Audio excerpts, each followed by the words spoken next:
मंदिरामध्ये गेल्यानंतर तुम्ही ही एक चूक करत आहात का? कोणत्या देवाकडे गेल्यानंतर काय मागायचं हेच माहिती नसतं. तर तसं बघायला गेलं तर प्रत्येक देवी देवता तुम्हाला जे हवंय ते देण्याचं त्यांच्याकडे सामर्थ्य असतंच. परंतु त्यासाठी ब्रह्मवैवर्तक पुराणामध्ये एक छान श्लोक दिलेला आहे. श्लोकाचा अर्थ असा आहे की तुमच्या आयुष्यामध्ये कोणती संकट असतील, विघ्न असतील तर अर्थातच विघ्नहर्ता गणपतीची उपासना करावी. पापांचा नाश करायचा असेल तर सूर्यदेवाची प्रार्थना करायची असते. कारण की सूर्यदेवता जे आहेत ते प्रत्यक्ष देवता आहेत. जसं सूर्याचा प्रकाश पडल्यानंतर अंधार नष्ट होतो, तसंच सूर्यदेवाच्या प्रार्थनेमुळे मनातला अंधकार दूर होऊन तुमची पापं नष्ट होतात.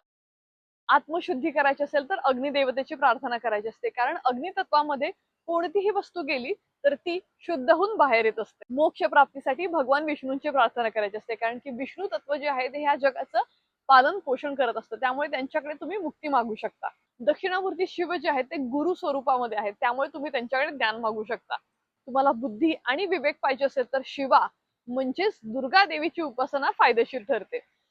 नेक्स्ट टाइम मंदिरामध्ये गेल्यानंतर हे रील तुम्हाला लागणार आहे, त्यामुळे सेव्ह करून ठेवा. जय श्रीराम.